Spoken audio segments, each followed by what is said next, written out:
सांब सदाशिव। जय श्री हरि विष्णु। भगवान विष्णु सबका मंगल करें। जय सनातनी के इस अंक में आज हम जानेंगे, श्रवण करेंगे वर्ष 2025 पौष मास के कृष्ण पक्ष की प्रदोष व्रत कथा। 2025 के पौष मास शुक्ल पक्ष का प्रदोष व्रत 17 दिसंबर बुधवार को है, जो बुध प्रदोष कहलाएगा, क्योंकि यह पौष कृष्ण पक्ष की त्रयोदशी तिथि 16 दिसंबर रात से शुरू होकर 18 दिसंबर दोपहर तक है। प्रदोष काल का समय 5:27 से 8:11 तक है और इस दिन भगवान शिव, माता पार्वती की पूजा विधि विधान से की जाती है। यह व्रत माता पार्वती और भगवान शिव को समर्पित है। यह प्रदोष 2025 का अंतिम प्रदोष है। इस व्रत से जीवन के संकट कम होते हैं और मनोकामनाएं पूरी होती हैं। इस दिन भगवान शिव की पूजा करना अत्यंत शुभ माना जाता है। धार्मिक मान्यता है कि इस समय भगवान शिव अत्यंत उदार होते हैं और अपने भक्तों को अपार सुख प्रदान करते हैं। ऐसे में साल का अंतिम प्रदोष व्रत होने के कारण इसका महत्व और भी बढ़ जाता है। धार्मिक मान्यता के अनुसार प्रदोष व्रत रखने से व्यक्ति के भक्त के जीवन में आने वाले संकट और दोष धीरे धीरे कम होने लगते हैं। इस दौरान शिवलिंग पर जल, दूध, बेलपत्र, फूल और धूप दीप अर्पित कर पूजा करने से विशेष फल प्राप्त होता है। धार्मिक मान्यता है कि प्रदोष व्रत रखने से सभी कष्ट, पाप और दुख दूर हो जाते हैं और भगवान शिव की और माता पार्वती की कृपा से मनोकामनाएं पूरी होती हैं। विवाह की इच्छा रखने वाली कन्याओं को इस दिन माता पार्वती को लाल चुनरी अर्पित करनी चाहिए। इससे शीघ्र विवाह के योग बनते हैं। अगर यह वीडियो अच्छी लगे तो चैनल को सब्सक्राइब और वीडियो को लाइक, शेयर अवश्य करें। अब सुनते हैं बुध प्रदोष व्रत कथा, क्योंकि कोई भी व्रत कथा के बिना पूर्ण नहीं होता है।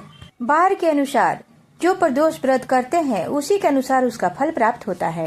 प्रदोष अथवा त्रयोदशी का व्रत मनुष्य को संतोषी एवं सुखी बनाता है। बुध त्रयोदशी व्रत प्रदोष व्रत करने से सर्व मनोकामनाएं पूर्ण होती हैं। इस व्रत में हरी वस्तुओं का प्रयोग करना चाहिए। बुध प्रदोष व्रत की कथा के अनुसार एक पुरुष का नया विवाह हुआ था। विवाह के 2 दिनों के बाद उसकी पत्नी मायके चली गई। कुछ दिनों के बाद वह पुरुष पत्नी को लेने उसके यहाँ गया। बुधवार को जब वह पत्नी को साथ लौटने लगा तो ससुराल पक्ष ने उसे रोकने का प्रयत्न किया कि विदाई के लिए बुधवार शुभ नहीं होता है, लेकिन वह नहीं माना और पत्नी के साथ बैलगाड़ी में चल पड़ा। विवश होकर सास ससुर ने अपने जमाई और पुत्री को भारी मन से विदा किया। नगर के बाहर पहुंचने पर पत्नी को प्यास लगी। पुरुष लौटा लेकर पानी की तलाश में चल पड़ा। पत्नी एक पेड़ के नीचे बैठ गई। थोड़ी देर बाद पुरुष पानी लेकर वापस लौटा। तब देखा कि उसकी पत्नी किसी के साथ हंस हंस कर बातें कर रही है और उसके लोटे से पानी भी पी रही है। उसको क्रोध आ गया। वह निकट पहुंचा तो उसके आश्चर्य का कोई ठिकाना न रहा, क्योंकि उस आदमी की सूरत उसी की भांति थी। पत्नी भी सोच में पड़ गई। दोनों पुरुष झगड़ने लगे। धीरे धीरे वहां काफी भीड़ एकत्रित हो गई और सिपाही भी आ गए। हम सकल आदमियों को देख वे भी आश्चर्य में पड़ गए। उन्होंने स्त्री से पूछा उसका पति कौन है। वह चिंता में पड़ गई। तब वह पुरुष शंकर भगवान से प्रार्थना करने लगा, हे भगवान, हमारी रक्षा करें। मुझसे बड़ी भूल हुई कि मैंने सास ससुर की बात नहीं मानी और बुधवार को पत्नी को विदा करा लिया। मैं भविष्य में ऐसा कदापि नहीं करूंगा। जैसे ही उसकी प्रार्थना पूरी हुई, दूसरा पुरुष अंतर्ध्यान हो गया। पति पत्नी सकुशल अपने घर पहुंच गए। उस दिन के बाद से पति पत्नी नियम पूर्वक बुध त्रयोदशी व्रत का व्रत करने लगे। अतः बुध त्रयोदशी प्रदोष व्रत हर मनुष्य को करना चाहिए। बुध प्रदोष व्रत करने से जन्म कुंडली में अशुभ बुध या कमजोर बुध के दोष शांति पाते हैं।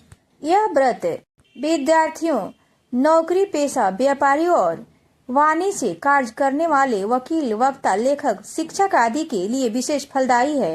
इस व्रत की कथा सुनने और कहने मात्र से ही सभी कष्टों से मुक्ति मिलती है। शास्त्रों में बुध प्रदोष को बुद्धि, विद्या, वाणी और व्यापार में सफलता प्रदान करने वाला माना गया है। इस दिन भगवान शिव के साथ साथ माता पार्वती और भगवान गणेश जी की भी विशेष पूजा का विधान है।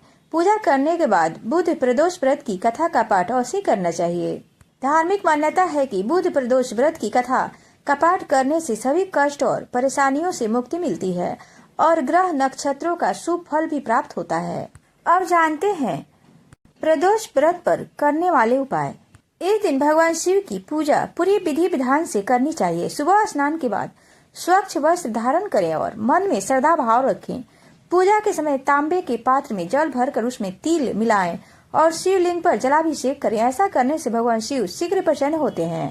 इसके साथ ही बेलपत्र पर राम नाम लिखकर शिवलिंग पर अर्पित करें। धार्मिक मान्यता है कि इससे भोलेनाथ की विशेष कृपा प्राप्त होती है। प्रदोष व्रत के दिन पंचोपचार पूजा करना अत्यंत फलदायी माना जाता है, जिसे में गंध, पुष्प, धूप, दीप और नैवेद्य अर्पित किया जाता है। प्रदोष के दिन भगवान शिव को पंचामृत स्नान का भी बड़ा महत्व है। ऐसा करने से मनवांछित फलों की प्राप्ति होती है। धार्मिक मान्यता है कि इस दिन सच्चे मन से पूजा करने पर शिव आने वाला समय अत्यंत शुभ बना देते हैं। भगवान शिव की कृपा से घर में धन्य धान्य की वृद्धि होती है, व्यापार में लाभ के योग बनते हैं और जीवन में अनेक समस्याओं से मुक्ति मिलती है। साथ ही मानसिक तनाव कम होता है और परिवार में सुख शांति बनी रहती है।